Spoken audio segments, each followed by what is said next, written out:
कार्य है ये।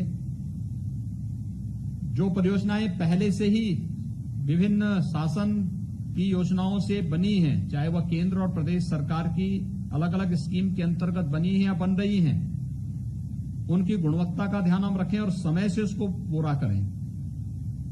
और जिस उद्देश्य से योजनाएं बनी हैं उस उद्देश्य की पूर्ति वहां पर दिखाई भी दे, या इस पर हमें विशेष ध्यान देना होगा।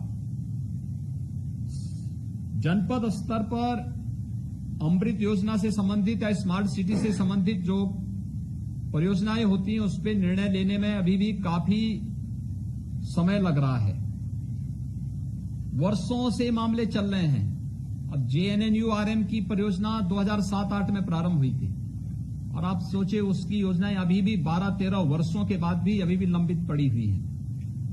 ये अच्छे शासन की निशानी नहीं है और ये ढेर सारे प्रश्न इस पे प्रशासनिक मशीनरी पर इसीलिए खड़े होते हैं। हम चाहेंगे कि इसको देखें। यूरिया या DAP की जो अभी कृत्रिम अभाव पैदा हुआ था जनपद स्तर पर, हमें ध्यान देना होगा। कालाबाजारी को हर हाल में रोकना होगा। जो भी लोग इस प्रकार के गलत कार्यों में लिप्त हैं उनके खिलाफ सख्ती से कार्रवाई होनी चाहिए। कोविड-19 के प्रारंभ होने के साथ ही हर एक जनपद में हर उस जरूरतमंद को खाद्यान्न उपलब्ध कराने की कार्रवाई की जा रही है। महीने में 2-2 बार हो रहा है। एक बार जो सार्वजनिक वितरण प्रणाली के माध्यम से रूटीन का खाद्यान्न वितरित होता है वह है, और दूसरा प्रधानमंत्री गरीब कल्याण पैकेज के अंतर्गत है। हम इस बात को देखें कि पूरी पारदर्शी तरीके से ये खाद्यान्न वितरित हो। कहीं भी कोई व्यक्ति ऐसा न रहे जहां पर उसे ये कहने की आवश्यकता पड़े कि उसके पास उसे खाद्यान्न नहीं मिला है। ये कहीं भी कोई शिकायत की नौबत नहीं आनी चाहिए। PM पैकेज में कृषि इंफ्रास्ट्रक्चर के लिए भी एक बड़ी राशि खर्च होनी है। इसमें पूर्वी उत्तर प्रदेश में खासतौर पर अगर इस कमिश्नरी को हम देखेंगे तो कृषि बाहुल्य क्षेत्र है। अगर विकासखंड स्तर पर गोदाम बन जाएं, स्टोरेज की व्यवस्था हो जाए, कोल्ड स्टोरेज बन जाए, तो किसान को अपनी उपज को वहां पे स्टोर करने की एक सुविधा उपलब्ध हो सकती है और मार्केट के अनुसार उसे दाम भी किसान को मिलेगा। कई गुना दाम उसे मिल सकता है, उसका मुनाफा होगा और लाभकारी जब किसान होगा तो स्वाभाविक रूप से खेती से पलायन नहीं करेगा। जनप्रतिनिधियों के साथ बातचीत करके जनपद स्तर पर, विकासखंड स्तर पर जहां FPOs का गठन होना है, जहां पे कोल्ड स्टोरेज बनने हैं, जहां पे बड़े स्टोरेज क्षमता के गोदाम बनने हैं, इन भंडारण क्षमता को विस्तार करने की कार्रवाई हमें प्रारंभ करनी चाहिए और इसमें लोग रुचि ले सकें। इसके बारे में प्रशिक्षण की जो कार्रवाई होनी है, इस कार्य को भी हम आगे बढ़ाने का कार्य करें। विकास कार्यों को कोई भी हम आगे बढ़ाएं, टेंडरिंग का ध्यान रखें और पूरी पारदर्शी तरीके से इसकी समीक्षा हो जनपद स्तर पर भी। किसी भी प्रकार से विकास की परियोजनाओं में भ्रष्टाचार को बढ़ावा देने की कोई भी शिकायत शासन स्तर पर न आए। जनपद स्तर पर हम उसका समाधान करें। तहसील दिवस और थाना दिवस की कार्रवाई आगे बढ़ाएं। हम पिछले 6 महीने से सब बाधित है। एक सामान्य नागरिक परेशान है। बहुत सारे जगहों पर जहां पर थोड़ी लापरवाही हुई वहां पर हिंसक वारदातें हुई हैं या हो रही हैं। हम इसको रोक सकते हैं। हमें इन कार्यक्रमों को आगे बढ़ाना चाहिए। सरकार ने इस संबंध में आवश्यक दिशा निर्देश जारी कर दिए हैं और प्रयास होना चाहिए कि जहां पे विवाद हो वहां पे पहले ही पाबंदी की कार्रवाई को हम पहले से प्रारंभ कर लें। विभागीय कार्यों की समीक्षा इस समय समय पर हो। राज्य विश्वविद्यालय आजमगढ़ में खुलना है। बहुत पहले कहा गया था, लगभग 2 वर्ष होने जा रहे हैं। अभी तक वहां पे 50 एकड़ भूमि उपलब्ध नहीं हो पाई है। ऐसे ही पूर्वांचल एक्सप्रेसवे के कार्यों को भी तेजी लाने के लिए कहा गया था। अभी जमीन संबंधी कुछ विवाद स्थानीय स्तर पर लंबित पड़े हुए हैं। पूर्वांचल एक्सप्रेसवे को बलिया तक जोड़ने के लिए भी कहा गया था, उसका सर्वे का कार्य भी, अलाइनमेंट क्या होगा ये तय करते हुए हम समय से इस कार्यक्रम को आगे बढ़ा सकें, ये चीजें हमें देखनी चाहिए। पंचायत भवनों के बारे में देखिए, आजमगढ़ में 405 ग्राम पंचायत ऐसी हैं जहां पे पंचायत भवन की अभी यानी कहां पे बनने हैं वहां पर अभी भूमि का चयन नहीं हो पाया है।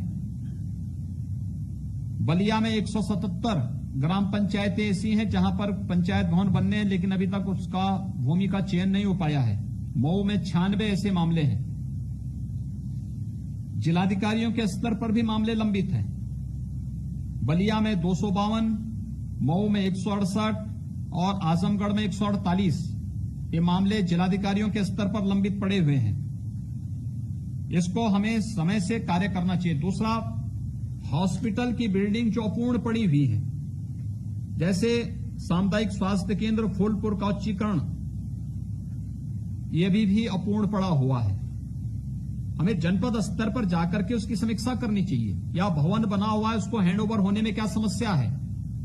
अगर कार्य पूर्ण हो चुका है, पूरी गुणवत्ता के साथ पूरा हुआ है, तो उसे हैंडओवर करके फिर वहां पर शासन से मैन पावर उपलब्ध करा करके उसका संचालन करवाना चाहिए। जहां पे कार्यदायी संस्था की गलती से कार्य नहीं हो पाया, वहां पे जवाबदेही भी तय करनी चाहिए। ऐसे ही जो महान साहित्यकार हैं अयोध्या सिंह हरिओत, जो कला केंद्र है आजमगढ़ का, यह भी अभी अपूर्ण पड़ा हुआ है। समय से इसको पहले बना के तैयार करिए। उपयोग कैसे होना है यह स्थानीय स्तर पर तय हो जाएगा, लेकिन कार्य समयबद्ध ढंग से आगे बढ़ने चाहिए।